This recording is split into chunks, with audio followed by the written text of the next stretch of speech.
चमक दमक के पीछे दौड़ने वाली ये दुनिया चमत्कार को ही नमस्कार करती है, परंतु योगियों की दृष्टि में चमत्कार बहुत छोटी घटना होती है। ये स्थायी नहीं होती। ब्रह्म ऋषि देवराह बाबा कहते थे, बच्चा, चमत्कार करना कोई बड़ी बात नहीं, ये तो छोटा सा जादूगर भी कर सकता है। सिद्ध संतों के चाहने मात्र से ही ये घटनाएं अपने आप होने लगती हैं। उनकी इच्छा से काल चक्र भी रुक सकता है, वायु अपनी दिशा बदल सकती है और नदियाँ अपनी धाराएं बदल सकती हैं। परंतु सच्चा संत ईश्वर के विधान में व्यवधान नहीं डालता।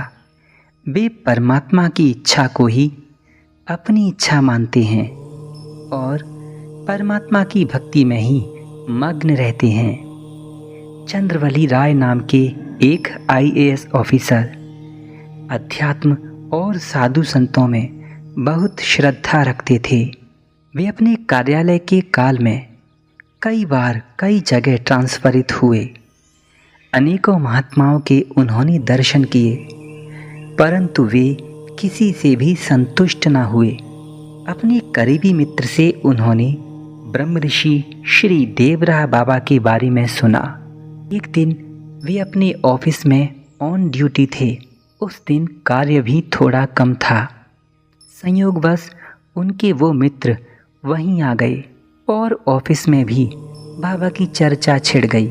कई दिनों से बाबा से मिलने की इच्छा होने के कारण वे ऑफिस से ही बाबा को मन ही मन प्रणाम कर लेते थे। पर आज मित्र के आने से बाबा के दर्शनों के लिए चल दिए। उनका भतीजा भी उनके साथ था। वे बाबा के आश्रम पहुँचे। बाबा ने चंद्रवली राय जी का परिचय पूछा। राय जी गाजीपुर के मूल निवासी थे। बस फिर क्या था, श्री देवराह बाबा ने गाजीपुर का पूरा भूगोल बता दिया।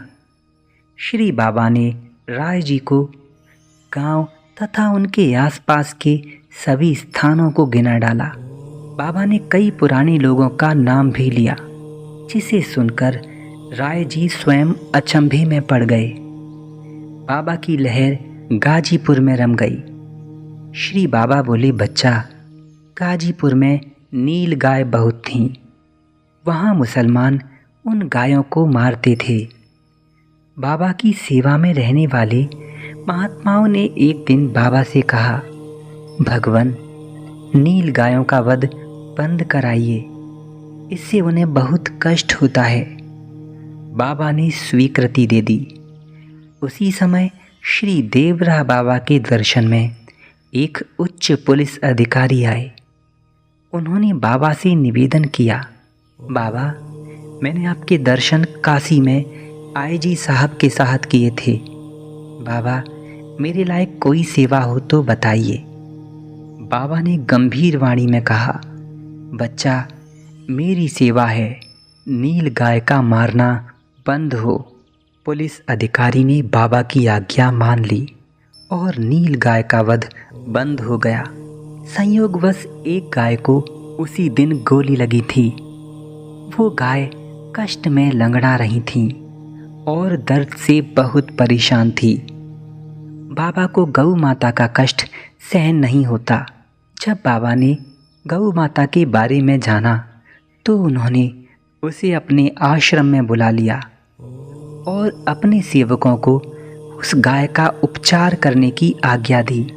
गाय जल्द ही स्वस्थ हो गईं। आज भी बाबा के आश्रम में गौ माता की लगभग सभी प्रजातियों की सेवा की जाती है।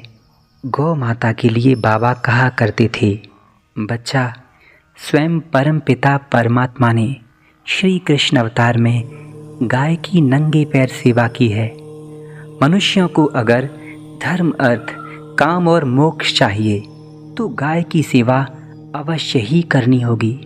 मित्रों, जैसे भी हो, जहाँ भी हो, आप भी गौ माता की सेवा अवश्य करिए।